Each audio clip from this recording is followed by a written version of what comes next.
Okay, Chris Peaks here today with Jacob Bauma-Sims. Did I say that right? Jacob Bauma-Sims nailed it. Okay, he is. Okay, good. That's probably I was going to butcher it. He's running for the Democratic nominee for 6th Congressional District. So, Jacob, this is one of the most, probably the reddest districts, not only in the state of Alabama, but in the U.S. And you're also, you've got Tony Tuberville is going to be on the ballot. He's probably one of the most popular politicians the state's ever seen. How do you get people to vote for you as a Democrat in this district? Yeah. So I think really, especially when you look at the areas of District 6 I grew up in, like um, the over the mountain Homewood areas, we really have a lot of exposure to diversity, and we have a lot of people whose I have nothing against people. My dad didn't get a college degree, right? I have nothing against people who do have college degrees. I have nothing against people who don't. But there's a lot of educated people, and like educated people, they tend that tends to influence uh, uh, their views and the way they see politics to either be a little more moderate or a little more open to like progressive or democratic ideas and candidates. I think really, the time has been coming now for people to see that voting for the uh, same party over and over again, just because that's what your parents and your grandparents did, which this isn't your grandparents' Republican Party. It's certainly not, you know, my mom's parents' Republican Party, uh, Northern Republicans who are in favor of civil rights and fiscal responsibility. And Donald Trump has messed things up so much that it isn't, Tommy Tuberville's little flair here and there mixed with some attacks on Muslim Alabamians and stuff. I don't think it's going to be enough to continue to have a solidly red Alabama, and especially not in some of these areas where people know Democrats, people know Muslims, people know, Latinos, you know, and so really, right, I think it, Democrats need to hold the line and hold to what we believe in, because that's something that people like Gary Palmer don't do. He was against Trump, then he was for him, and now he does whatever the Trump wing of the party and the leaders of the party tell him to do. He says things that aren't true, and he knows better. I'm an honest person. I think people. That's the one thing that people don't expect from politicians is honesty and consistency. And Gary Palmer, ironically, he ran a think tank, but he doesn't really run on policy anymore. It seems like he runs more on, hey, look at this Trump billboard, you know. And so I think it's a matter of like the times have changed. This is going to be a really bad year for incumbents. It's going to be a really bad year for Republicans. Um, and that's going to be the case even in Alabama. So Democrats need to hold to the line. Uh, we need to pull we need to pull in people who haven't been voting. We need to talk to our Republican neighbors. And yeah, I mean, really just engaging with the process in a way that people like Gary Palmer and Tommy Tuberville really haven't thought they've had to do, especially in areas and states like this. I mean, I can walk around this whole district and I don't really see Tommy Tuberville signs yet. I see a lot of Doug Jones signs, and that's where I go and knock on doors and I'm received well. So, Dave, do you think that an anti-Trump message is going to play well in a state where the president's so popular? I think it will, because Trump is look, I I think part of what's been going on between the relationship in Alabama and Trump is that Trump is a charismatic Republican. Um, but if it was George Bush, right, I could see your argument. Donald Trump is no George Bush, right? He doesn't have that good reputation. Everybody kind of knows he's a bad person, and now he's really lost the plot. he started going downhill after he was shot, which was, terrible. I hate that someone ruined their own life and tried to take, just got attacked by some of my reusable bags. Anyway, I hate that someone did that to Trump, but he started going downhill, you know, really in that election. And he won because worldwide it was a bad year for incumbents. And he won Alabama because, you know, Alabama, of all places, was not going to uh, give what they might see as a second term to Biden, right? I mean, I will admit Biden was not a perfect candidate and he was not a perfect president, and Kamala Harris did not run a good campaign, right? But we're seeing is like a that like look at what has happened to the farmers, right? Like with between the tariffs and gas prices going up. And that's all Trump. And he's not even hiding it anymore that he doesn't care. He'll like literally come out and he'll say, oh, yeah, the only thing I care about is Iran. The only thing I care about is Israel. The only thing I care about is the SAVE Act, you know? Uh, and so you see what Trump's done to farmers, what he's trying to do to the Small Business Administration. Small businesses are huge in central Alabama and in over the mountain, you know? It, if you see what's happening to the economy in general, and people are just kind of fatigued with it. I think Alabama is no exception. Would you describe yourself as a progressive? I would, but uh, labels. I know this is a very common thing to say, including from a lot of politicians campaigning in red states. But labels aren't necessarily all that helpful. For instance, uh, if someone might be surprised to learn that I also would call myself an evangelical Christian, and that I go to a church that's basically Baptist. I mean, they uh, emphasize things like diversity and reaching the world and reaching the city, but theologically they're pretty conservative. You know, um, so it's like when it comes to politics, I want the government to regulate companies and protect people. Kind of not the other way around, right? There's always a place for preventing theft, for making sure that doctors aren't doing things that are unethical just because people ask them for. But mostly, it comes down to that, and I think there's a lot of room for that kind of progressivism, or that kind of framing of progressivism in District 6, where it's like, yeah, I do want the government to level the playing field, but I don't want them coming into my library and telling my library what to do, or putting these using federal money to coerce my teacher into not teaching real history. You know, Does regulation not hamper small business? sorry, what was the question? You mentioned a while ago how important small business was in your district. Does regulation not hamper small business when government comes It, in and put too it's many? it's funny you bring that up. So I have a lot of ideas. So first of all, if you look at even the most progressives in this country these days, we're for small business. Uh, so just today, Zoran Mamdani announced, the Democratic Socialist, you know, mayor of New York, um, announced that a package of ways to make regulations more efficient and to deregulate in some ways. And he announced this package with the same charisma and style that he announces like further government intervention in things like childcare and infrastructure and stuff. Now, me personally, I've explored wanting to be a small business owner before.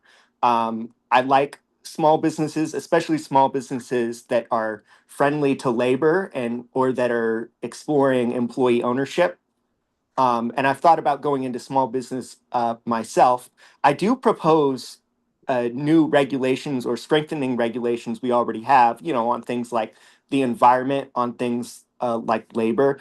But for any increase, I would prefer to see either an exemption for small businesses or a phase in to help them out.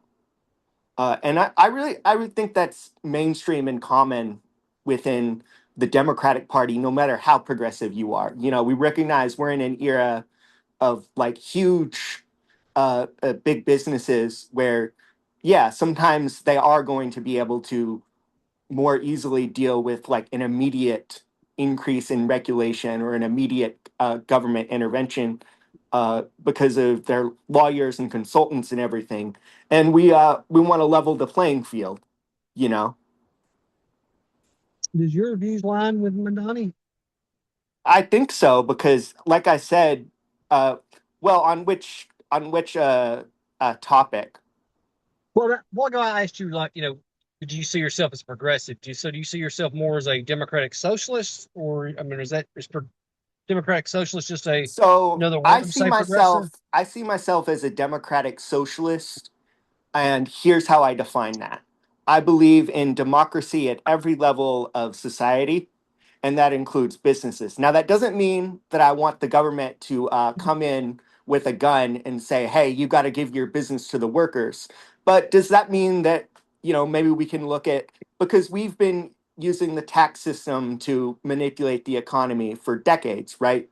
Like, so then can we look at the how tax subsidies and how tax cuts are used to maybe further incentivize employee ownership and workplace democracy? And can we increase, the power that workers have through things like the NLRB? Yeah. Um, I even go to a Congregationalist church, and I came by that by way of the Bible and theology, but that's another example of democracy at every level of society, where it's like it's not the bishop who controls everything. It's not the just a group of pastors who you outsource everything to. It's like the people in the church coming together. I do, there have been these images that pop up, the people that conservatives have liked to spread around. They're like, uh, the DSA wants to abolish the Senate and abolish the Electoral College and abolish the presidency. I'm This may or may not surprise you based on what I've already said. I'm actually not in favor of those things. I think that I think first of all, it would probably take more work than it's worth trying to convince everyone to get behind those constitutional amendments and do them, because they would require lots of constitutional amendments. But also, I understand the logic behind uh, the way some of our systems are not as democratic as they could be. Um, so I tend to emphasize democracy at the local and non-governmental level because I think that's where democracy can work the best. When you it's like I know you, and if I know Brandon, and we all trust each other, and we can learn from each other, then we can shake hands and we can vote on things. Now, if you're talking about 300 million people, all voting on like a ballot initiative, well, that would be kind of chaotic, wouldn't it? Okay, what exactly do you mean by a workplace democracy? Yeah. So I've uh, part of this is not even really that radical, um, because we already have it in the tax code. Is that you can get more tax benefits for your business if you have an employee stock ownership plan, right? So I mostly mean I also unions. We've had relatively strong union laws since the 1930s. If you think about it, unions are a way to practice democracy, especially if the union officers are chosen by like one person, one vote, all that, and endorsements are made the same way. But yeah, I, the more that you have an employee or organization structure centered around the members or the credit unions too. I'm proud to have my campaign account in a credit union, right? All the members control it, right? But each employee has an ownership stake. and primarily own it, and ideally get to vote on decisions about it. Um, So that's just a fancy word for communism when you have the workers own the means of production, right? I mean, uh, if you want to say that like all of these different employee-owned companies that we already have and that are supported by the government through like the tax advantages are communist, you can say that. But I mean, technically, you get in. I could nitpick at an academic argument like, look, the communism. So I don't consider myself a Marxist or a communist, partly because I that implies a whole different thing, right? There's a whole different philosophical thing where what you're striving for is a complete end to all private property and commodification everywhere, and you're doing it on the basis that human nature kind of doesn't exist. I don't believe that, right? I'm an lowercase o Orthodox Christian. I believe that we have a fallen human nature. Really, what I am is, have you heard of Reinhold Niebuhr? No. Yeah, so Reinhold Niebuhr was a Christian philosopher uh, back in the day during and before the civil rights movement. Who he was a Christian and he was trying to bring back these tenets of orthodoxy, including human nature, including the Trinity, all that good old time religion. He also identified as a socialist, and when the socialists all started getting behind the Soviet Union, he was like, "I don't think this is going to work out. I don't think you're going to be able to communize your way out of human nature."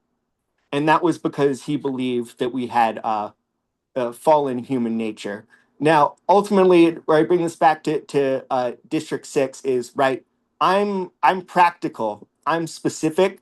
I'm not dedicated really to any one ideology, especially one that we can all agree. Right, most or all governments who have called themselves communists haven't worked out and haven't met their ideals, right? So, if that's the barrier, no, I'm not trying to say that every workplace is going to immediately be worker owned. I'm not saying we're about to have a classless, borderless society. I do think that we've gone in a very bad direction with billionaires owning everything and with blaming immigrants for our problems and rounding up our neighbors and treating them badly based on that. But I don't think that makes me a communist because I'm not. You can call me a socialist. I'm simply not a communist. It's two distinct things, and I hope I didn't make it overly complicated. Uh, No, no, that's fine.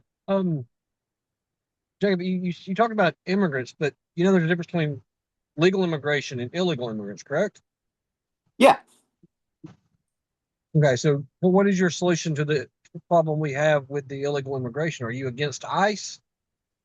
I am against ICE, and you'll notice that we had a border and a country before we had ICE. ICE is an organization that has really lost its mandate. It was created along with the rest of the DHS uh, under the trauma that the country was facing during 9/11.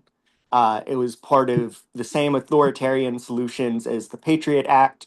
We believe here in Alabama, we dare defend our rights. And that means, don't, to me, we dare defend our rights means the rights of due process, uh, the rights of habeas corpus, um, all of these things that the courts have upheld for everyone, and now birthright citizenship, which has been upheld over and over again, and now by the Supreme Court as meaning, yeah, that includes people who you accuse of having been born to undocumented immigrants.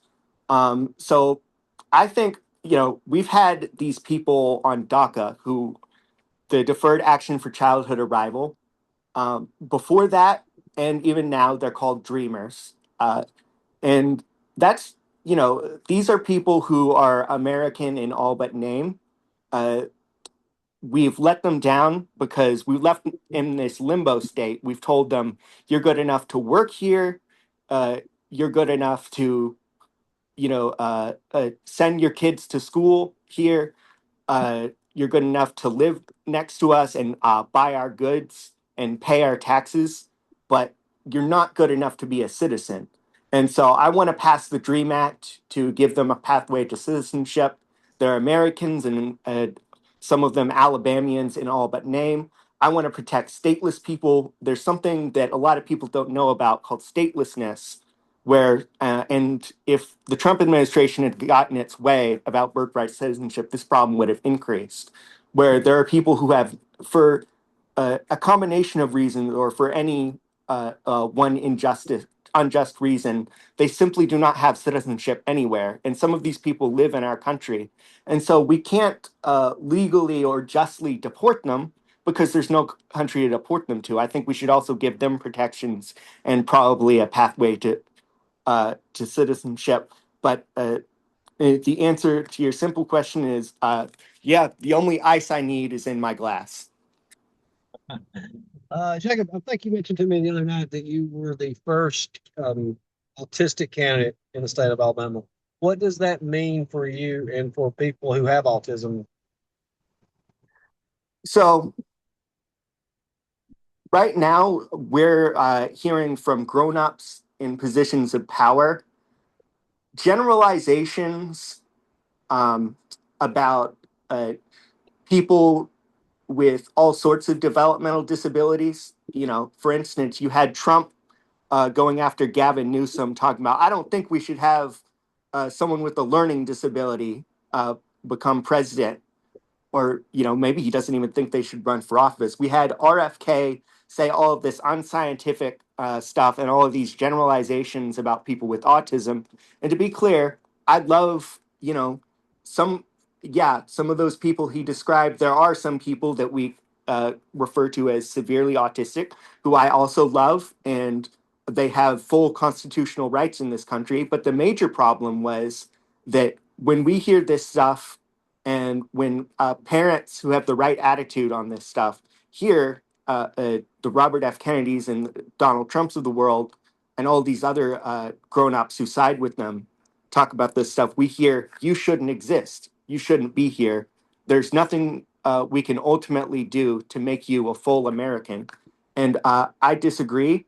I think that I can go in there and serve the people's house. I think that me having autism is another example of diversity. You know, it's would I, in a perfect world, would I choose to have autism? Perhaps not, but I do. Uh, in it's in God's hands.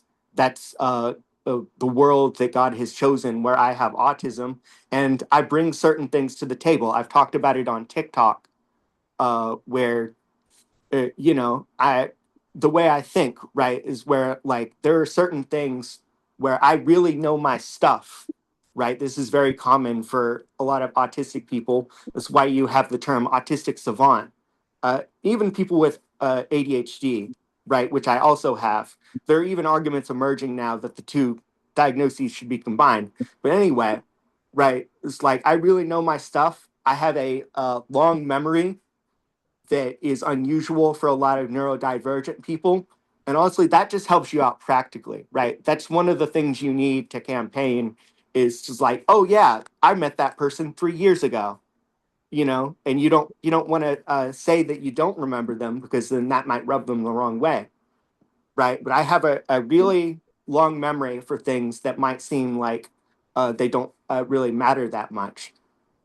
And so, I've talked to someone who recently who may be considered even more severely autistic. You may have comorbidity with intellectual disability, meaning the lower IQ. And he was like, you know what, maybe I want to run for office one day. I think that's great. So uh, yeah, I think ultimately it's about changing the narrative and it's about bringing more to the table. Um, Jacob, did you just say that RFK Jr. and the president said that people with autism were not full of citizens? They don't say that in so many words, but that's, when you attack people, whether it's specific people or whether you're making generalizations on the basis of inalienable characteristics, it often goes there, you know?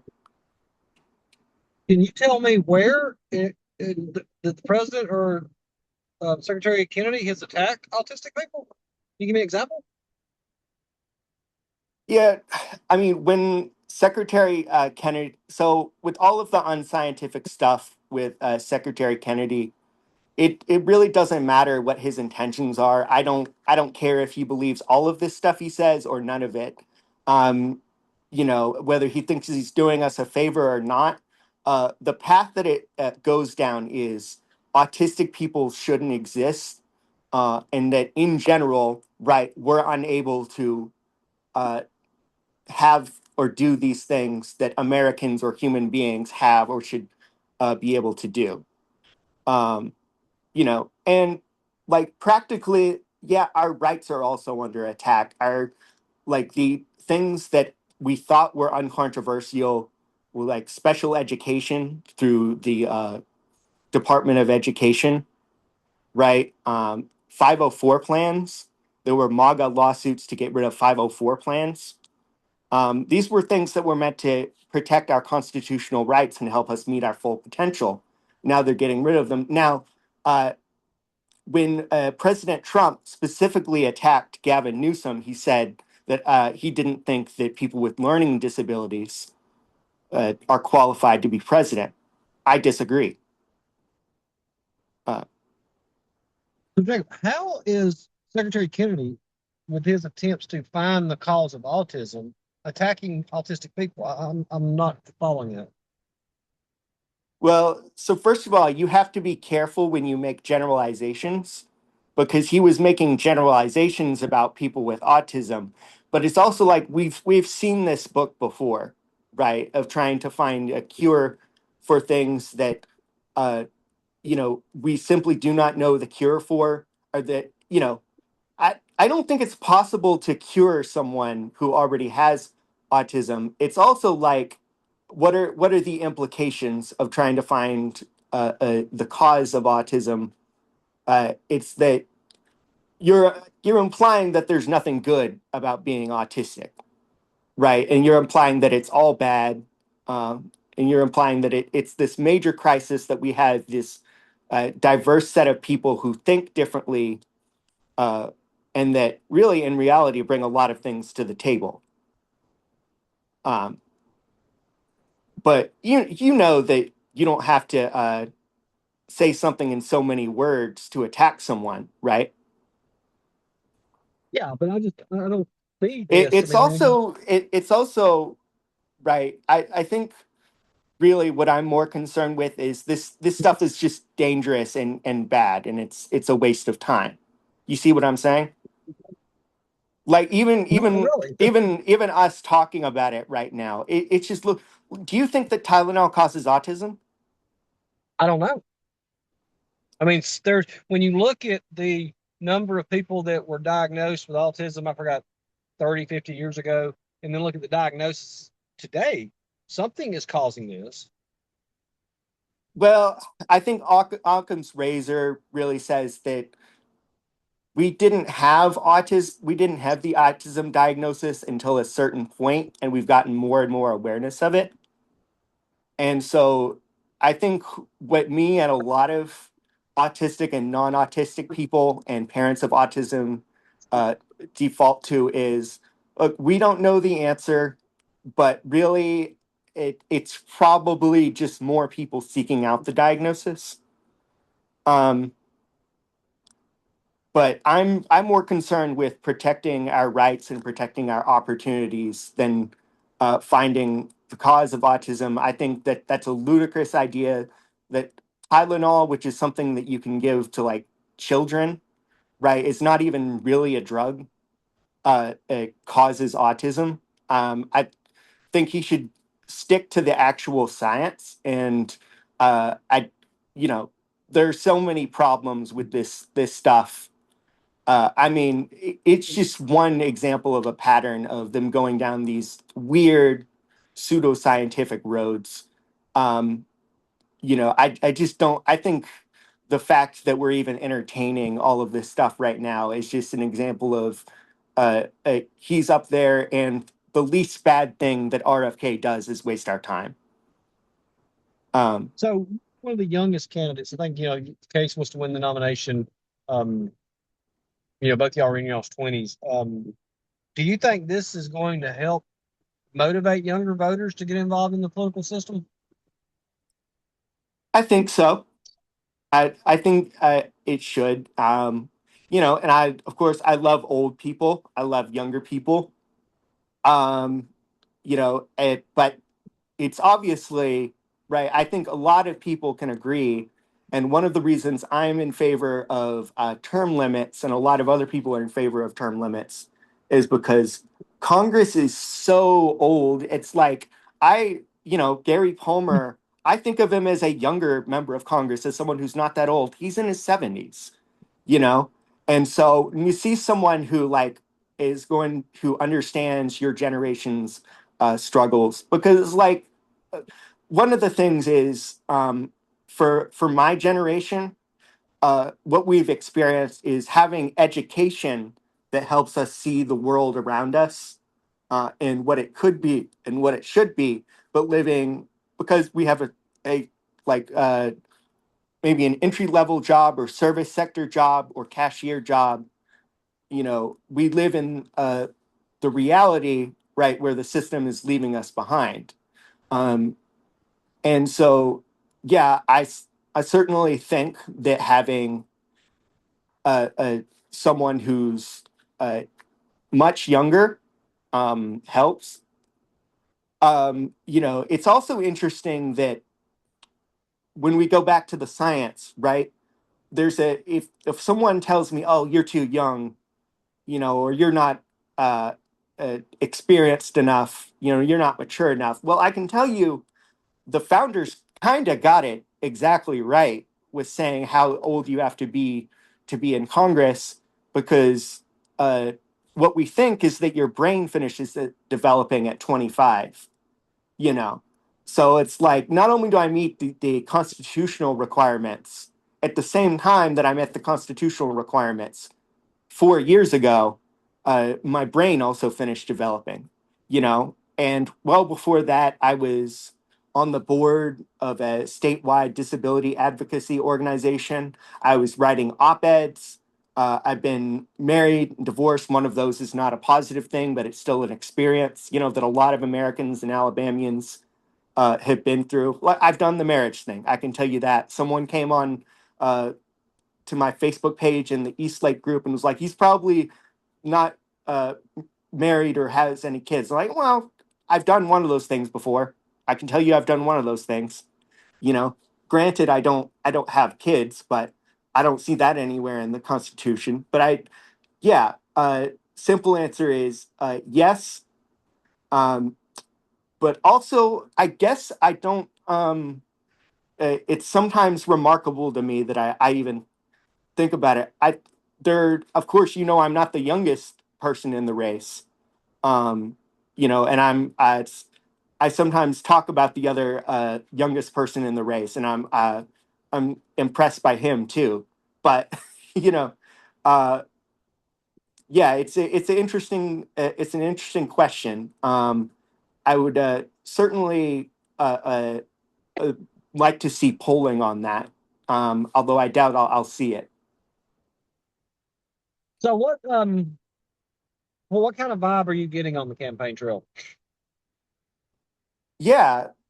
So one thing that you have to remember about this race is that a lot of people don't even know what's going on. But also, I'm, I'm not someone. Not only am I 29, I'm also a cashier. I also have an interesting sense of style, and I also STEM. It's that autism and ADHD term for kind of like playing with your hands and stuff. I'm in some ways I'm like the last person someone would expect to be a politician, especially just talking to them. So people, the vibe I get is like, yeah, I didn't know about this. Thank you for telling me. And sometimes people immediately say, "You've got my vote." Um, but also, yeah, I go to a lot of different types of events.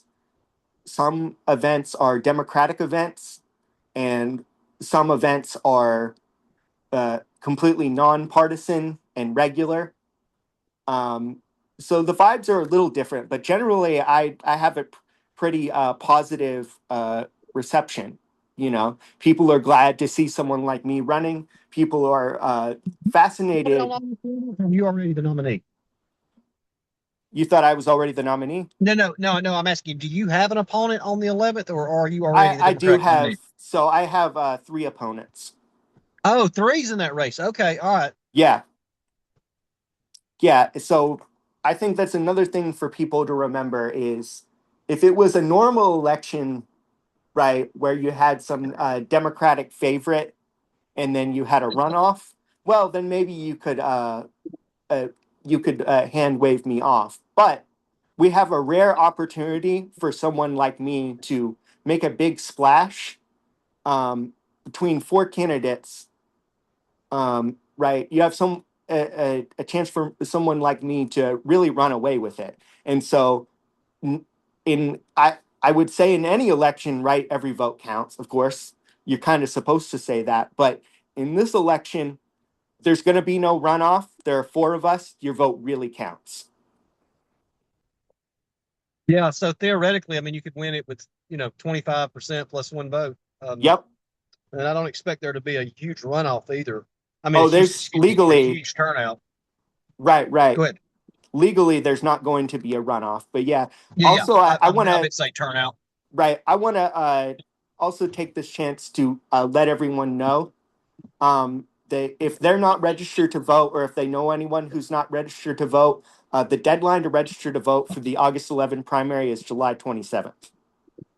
July 27th.